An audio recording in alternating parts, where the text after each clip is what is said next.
Welcome to Disability Partnership Calderdale's podcast. My name is Philip Ingham and I'm a development worker for the organisation, and I'll be your host for this podcast. This week we have a range of news to bring you, starting with the full opening of the new Halifax bus station. We've also got news of a new online fitness service for people with disabilities, tips on tackling antisocial behaviour, a quick look at our upcoming summer garden party, and a couple of contrasting ways to get closer to nature, an open day at Cromwell Bottom Nature Reserve near Brighouse, and a guide to one of the RSPB's most accessible reserves, less than an hour away from Calderdale. But first we start with news from two local bus stations. The new Halifax bus station was finally fully opened on Sunday the 21st of July. This now means that there have been significant stand changes throughout the bus station. On our website we have some handy leaflets to download and print, and these include a guide to what stand each bus will leave from with a map of the stands, a guide on where to catch your bus on Halifax's streets away from the bus station, and a guide to which buses are returning to the bus station from the 21st of July. To download these guides and to view graphics of the new layout and of all the information in the leaflets, visit our website and put Halifax Bus Station into the site search. You can also view the same info in last week's email newsletter. There have also been stand changes at Huddersfield Bus Station. Again, these started on the 21st of July, with many bus services going from different stands. These changes are being made to group services together that run along the same corridors to improve the passenger experience.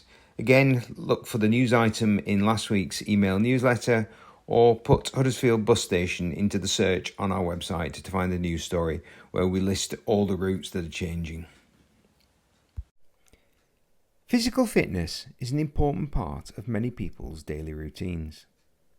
The physical and mental benefits of workouts and of general physical fitness are well known, but they are not often accessible or designed with people with disabilities in mind. However, we recently came across Adapt to Perform, an online wheelchair fitness service. Ben Clark is the man behind Adapt to Perform.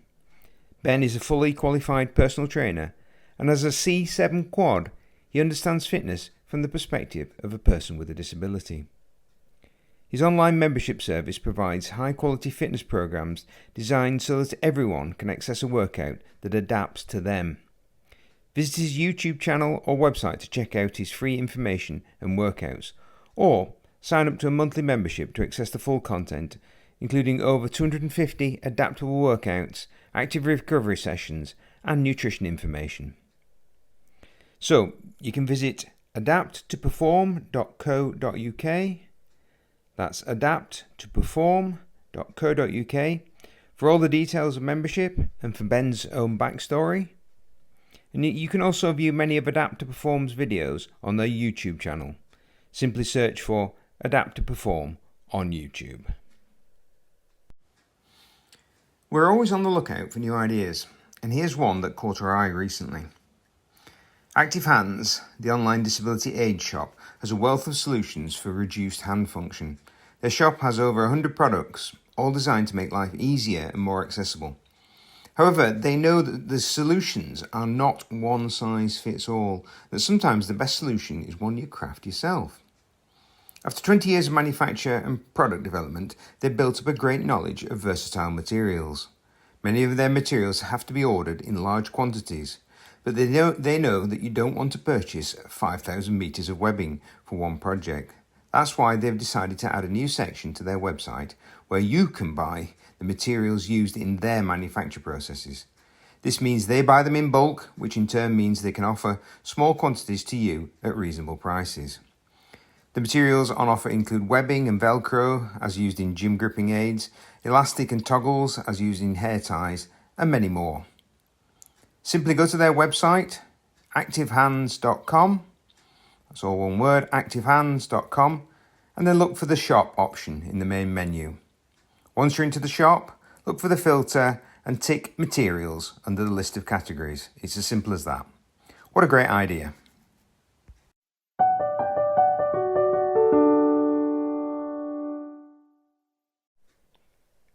Antisocial behaviour, or ASB, can affect almost anyone. The latest Neighbourhood Watch newsletter included a short guide to identifying and tackling antisocial behaviour, and here are some of the key points. In their National Crime and Community Survey in 2023, antisocial behaviour was the most experienced and most feared crime. Recognising antisocial behaviour can be difficult. What constitutes antisocial behaviour is extremely subjective, and what you may consider to be antisocial behaviour, another person may not. Noise, nuisance, neighbour and household disputes, harassment and intimidation, vandalism and littering are all examples of antisocial behaviour. There's a fine line between antisocial behaviour and neighbour disputes, which can often begin over relatively minor inconveniences such as parking. However, if they persist, they can potentially become antisocial behaviour. So what can you do about antisocial behaviour? Well, it's important to keep a record of the antisocial behaviour incidents, as this will be of great help to investigating the behaviour and tackling it. It can also help you to get some perspective on how often the incidents take place. If you decide to take formal action at some stage, it can help others see an established pattern of nuisance over time. Keep a diary to record incidents before reporting them. Antisocial behaviour can ruin lives and it can devastate communities. Reporting antisocial behaviour early is an important way of preventing it from escalating. Your local authority, your social housing landlords and the police all have powers to deal with antisocial behaviour. It's important when reporting antisocial behaviour to your local authority, police or housing provider that you detail the impact that it is having on your health and well-being. So in summary, to tackle antisocial behaviour, keep a diary, be aware of the effects on you, and report it.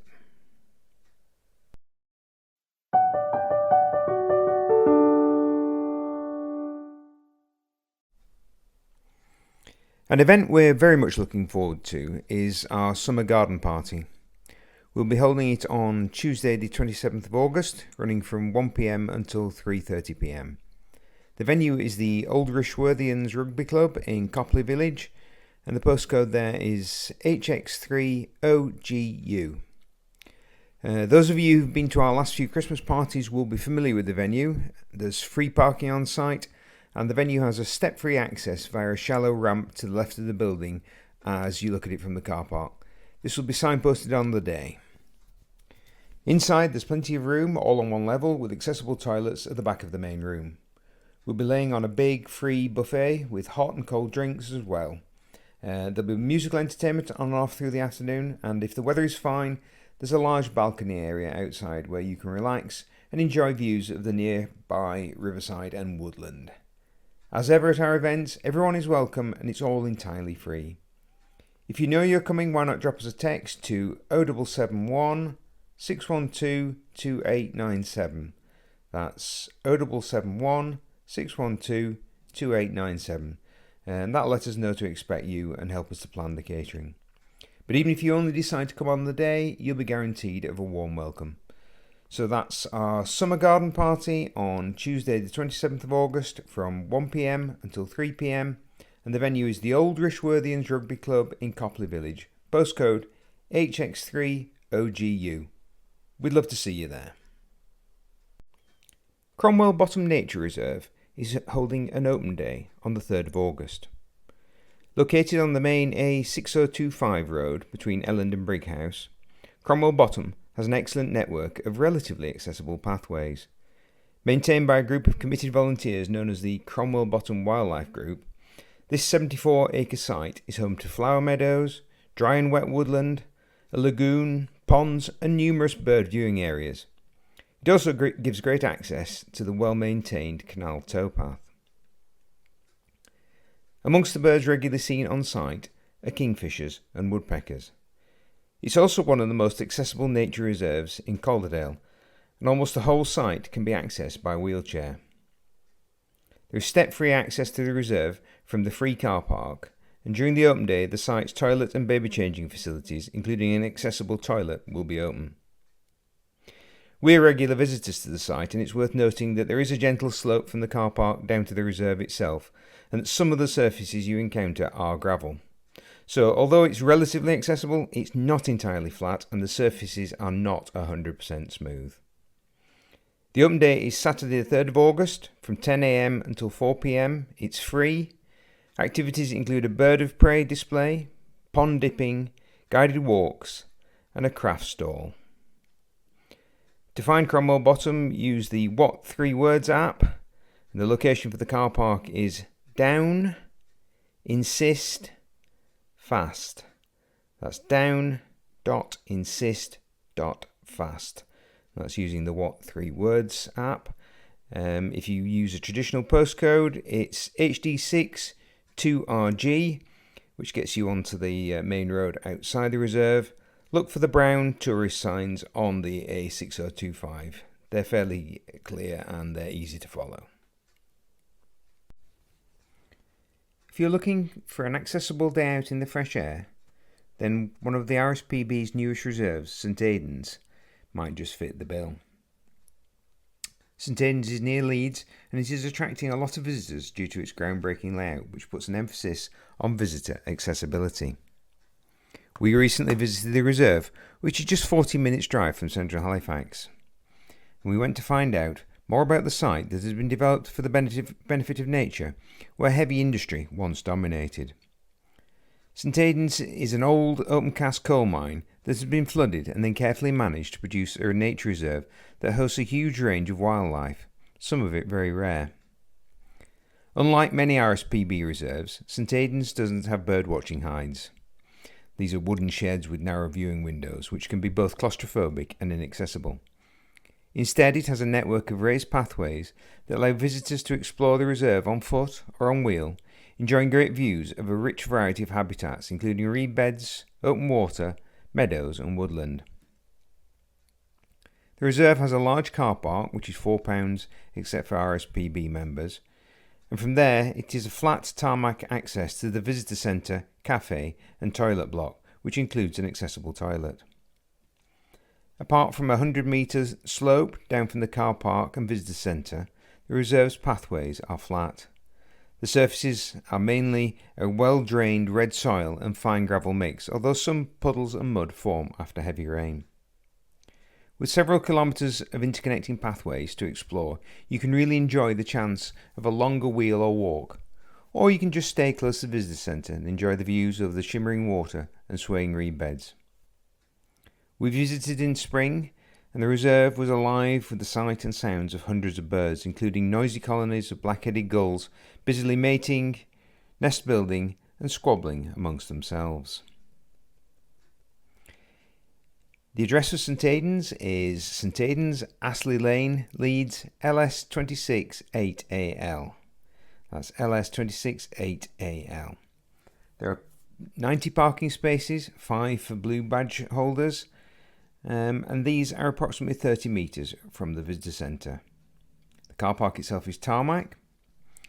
Next to the car park there is the Little Owl Cafe, which is open from 10 AM to 4 PM, and on site there is mobility scooter hire. These scooters can be booked by visitors. They're free to hire with the option to pay as you feel on the day. You're advised to book in advance by calling the Little Owl Cafe on 01132 320 529. That's 0113 232 0529. So back to those facilities, there's an accessible toilet located on the ground floor of the visitor centre with level access to it. The gender-neutral accessible toilet has one toilet, a sink and a fold-down baby changing table that can be used from a seating position. There are both horizontal and vertical handrails and colour contrast on critical surfaces. Push buttons are on the sink. There is an emergency alarm cord.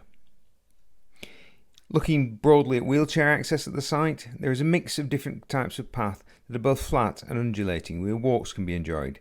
Suggested trails are described on a trail guide and map and vary in length and difficulty to appeal to different kinds of visitors and different needs. The trail guide and map are available free from the visitor centre. Assistance dogs are welcome on all parts of the reserve. So what are you likely to see at St Aidan's? Well, the reserve is visited by well over 100 different species of bird every year. Resident birds include kestrels and little owls, both often seen near the visitor centre. Bitterns and black-necked grebes are extremely rare birds that breed in good numbers on the site. And RSPB wardens and volunteers are on site every day, and they will always help you to spot and identify the birds on the site. So that's St Aidan's, RSPB Reserve, Astley Lane, Leeds, LS6 8AL. And as we say, it's less than an hour's drive from Halifax, and a wonderful wild place to visit any time of the year. So that's it for this podcast. On behalf of everyone at Disability Partnership Calderdale, I hope you enjoyed listening to it. And we'll be back in a couple of weeks with more topical interviews and news. In the meantime, you can keep up to date with all the latest events and updates on our website, disabilitypartnershipcalderdale.org. That's disabilitypartnershipcalderdale.org, where you can also subscribe to our free email newsletter. Thanks for listening, and until next time, goodbye.